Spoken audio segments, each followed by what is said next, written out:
Somewhere between the end of the first movie and the start of the second, Bruce Wayne and Vicki Vale broke up. But there's no scene for me to show you. Instead, we have only the reels of our imaginations to fill in the gaps. So I ask you, what do you see?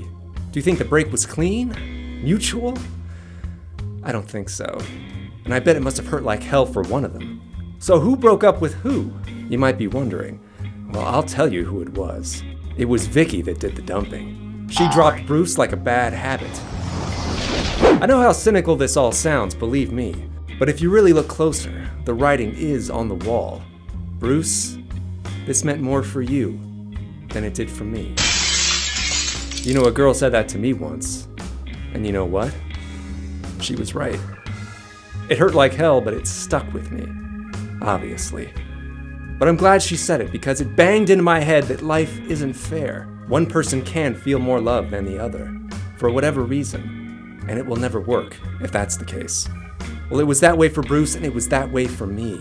Because like Bruce, I let her in, but she let herself out. Either the front door or the back door, I can't be sure. But that's what Vicki did too. And it can be sudden, and so fast that at ground zero, you can't tell what just happened. Then comes the shock.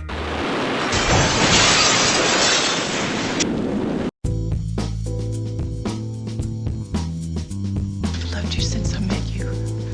Now you know that's not true, Vicki. You really don't remember how the two of you met? It was only a few weeks ago to you. Could you tell me which of these guys is Bruce Wayne? I don't see any love in those eyes, Vicki. Thanks, Amy. Only politely disguised disappointment. Unless, of course, you meant this moment. Bruce Wayne. Hold it right there. She has this look of tepid disgust on her face. As if she can't believe someone had the nerve to make a fool of her. Yeah, this is a woman you can trust. But she did say the L word, remember? And although I'm being pretty hard on her, I do think she meant what she said. At least in that moment. Even if it was mere embellishment and a twist of the facts, because she does have feelings for Bruce, I believe that. But love? When did that happen? Did it happen here? Or maybe here? Now, I'm not trying to say she's a bad person, far from it. I admire her tenacity, but I think we need to look at the kind of woman Vicki Vale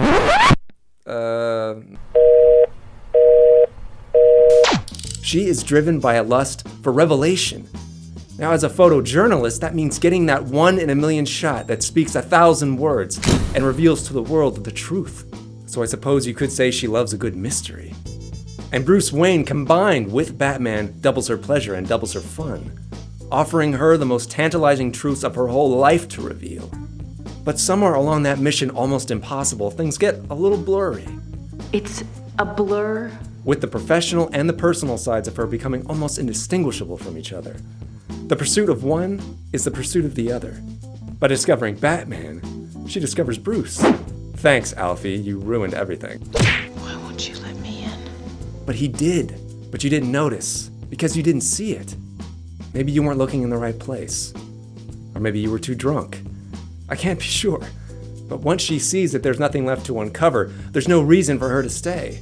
The love she swore she felt, that wasn't anything more than the wish of her heart to see her ends justify her means. It was her chase for truth, and now it's over. Because just as Bruce has a mission, a calling, so does she. I'm guessing her Dear John letter to Bruce went something like this. I will always treasure our time together, but we've grown apart, and I just don't have time for our relationship anymore. I hope we can still be friends. Note to self, don't trust women. And be careful they don't rip your heart out of your ass. Yeah, that too. You need a prostitute. I think your friend Wayne is really screwed up. The door does swing both ways. Love is a two-way street, after all. But their reasons for seeking and wanting to be with each other are very different. The reasons Bruce falls for Vicki has a lot less to do with her physical attractiveness, and a whole lot more to do with what makes Batman one of the more interesting modern heroes. He's just a man, mortal, and fallible, and like Knox says, screwed up. Now, I don't know about you, but I can relate to that part. He's eternally sad. So many people in the world, deprived and unhappy. Doesn't seem like it would be fair to be cheerful. Stuck in a moment that only reminds him of how cruel and unjust the real world can be.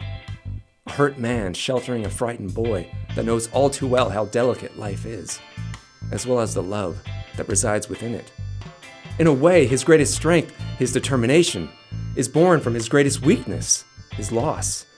And that is a powerful motivator in protecting those that can't protect themselves. But ironically, I think this strength makes him the most vulnerable. The void in his heart is a deep abyss that begs to be filled. He covets love like no other. But he also needs understanding. As like the rest of us, he wonders, does this person I want to trust really know me? Do they get me? But there's no light at the end of that tunnel for Bruce. His mission in life begs of him to remain in the darkness. Because without that determination vis-a-vis heartache, his feet will go to sleep. His lifestyle and lasting love are incompatible, like that of the Lone Ranger or Shane. Shane, come back! He has to keep moving, keep fighting, always trying to pay back the penance of guilt, which his soul can never afford. In that sense, I feel like Bruce sometimes, minus the good looks and money, of course, but with the realization that internal conflict can be a great energizer, even if you're perpetually miserable. Or maybe I'm just thinking too much about this and I'm just a nut bar. Now you want to get nuts? Come on, let's get nuts. What went wrong? Hang on, I think I know. You kept things from her. No, told her everything. It didn't work out between Bruce and Vicki, obviously. He said too much, revealed too much. And she had trouble reconciling them because he had trouble reconciling them. So there is something to be said about mystery. It begs to be solved. And so do the romances we keep in the dark.